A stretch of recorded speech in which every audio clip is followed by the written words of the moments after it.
Another injury that didn't happen on Thursday but continues to hover over one of the NFL's winless teams. Carolina Panthers quarterback Bryce Young is not expected to play on Sunday at the Seahawks. It'll be Andy Dalton time. Second straight practice missed on Thursday by Young with an ankle injury. And it's way too early to even have the conversation as to whether or not the Panthers drafted the wrong guy. But when you draft the little guy, the year after the Tua Tagovailoa example of what happens to smaller quarterback in the NFL, and you've got larger quarterbacks available who are regarded to be top prospects as well, and your owner falls in love with the one who is small, you better be damn sure you can keep the small quarterback healthy. And I spoke to Scott Fitterer about this after the draft. They are convinced that the processing skills we heard so much about, that fancy test that just like all of a sudden it became, I can't remember the name of it now, but that, process, and he can process so he can get rid of the ball before he gets hit. Well, we've seen him get banged up. We saw him get banged up starting in his preseason debut, Peter. And now here we are, 2 games into the regular season, the number 1 overall pick in the draft, and you factor in everything they gave up to move into position to get him, he can't play because of injury. And Anthony Richardson may be out too for the Colts. He's got a concussion. But for Bryce Young, it was already a red flag. And the red flag is flying 2 games into his career. Yeah, I think it's one of those things that, a sprained ankle can happen to anybody at any time. And I don't think it has a lot to do with the size of the player. And Mike, look, it's not like the 3 quarterbacks who were picked high in this draft who were handed starting jobs in the NFL on opening day. It's not like any one of them is, tearing it up, because they're not. But what do you expect? It's the NFL. And look, if you look at Bryce Young has gone from having an absolute fortress in front of him on the offensive line at Alabama to having, I don't know where you would rank the Carolina offensive line, but it's certainly not in the top 10 in the NFL. And, to me, that's one of the big questions that you ask yourself when you say, okay, we're playing the kid right from the jump. We're playing him on opening day, which is fine. But you have to understand also that when you play him on opening day and you're playing him behind a line that you can say all you want about, we like it, these are our guys, everything like that. I mean, this is not a great offensive line. So I think that is part of the issue. And Mike, I think there's one other thing that I would talk about when you talk about rookies playing. All right. And I'm not gonna be totally down on any team, but in my opinion, all right, I don't think it's a bad thing for Bryce Young to sit for a while until he is absolutely ready to go. If he has to sit 2 weeks, let him sit. It's a very simple reason.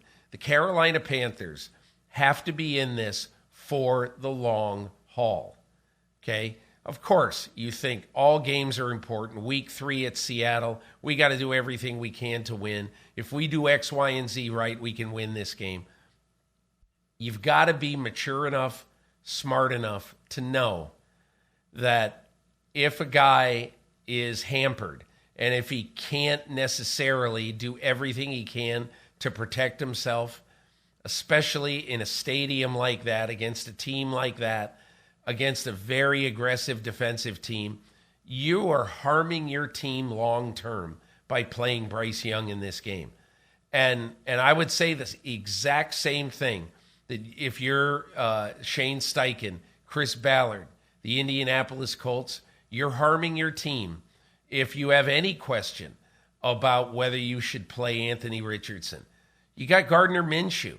It's like, I'm not saying that Gardner Minshew or Andy Dalton is going to win the Super Bowl. They're not. But you've got guys who can keep it together, who can keep things going, and who have done it at this level, at a high level, and won games. Put them in the game until the other quarterback is absolutely unequivocally ready to go. Did it give you any pause? Did it cause any concern whatsoever when you saw Frank Reich's comments about taking Bryce Young out of the game in short yardage situations to limit the exposure?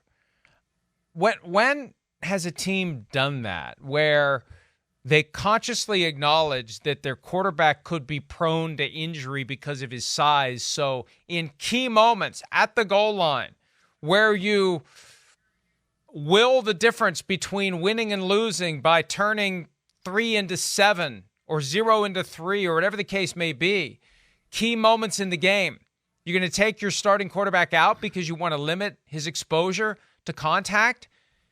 That, to me, is bizarre. Just bizarre. And if that's something you think you're going to have to do with Bryce Young when you draft him, why did you draft him? Why did you trade up to draft him if this is a guy that you're going to have to take out of the game in key moments to limit his exposure to potential injury? Peter, that makes no sense to me. It makes a lot of sense to me, and I'll tell you why. I assume when we're talking about the type of play we're talking about is a sneak at the goal line. Is that basically what we're talking about right now? But Andy Dalton didn't run a sneak. He didn't run a sneak. But it was 4th and 1. But whatever. What happened? Okay. I don't even know. He flipped the ball to Miles Sanders. Quote. Okay, I heard this quote. I don't know what the call was. I don't know how close they were at the line. But when I hear that, here's what I think. I think the ball's at the half-yard line, and there's going to be a thing where you've got 2 guys behind the quarterback pushing him in or trying to push him in. And my point would be I'd rather have Andy Dalton at 223 than Bryce Young at 198 or whatever he is. I'd rather have a guy who weighs 25 pounds more and, quite honestly, is the backup quarterback and who's got more experience, I'm assuming, doing the quarterback sneak, especially in this new mode of doing the quarterback sneak. I'd much rather have Andy Dalton do that. And look, I realize it sounds weird.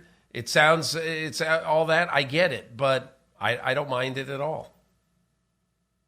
If you're going to put the guy in there strategically and specifically for the purposes of doing the quarterback push him into the end zone play, which we talked about last week because the Eagles have worked it to perfection. We both hate the rule that allows it to happen.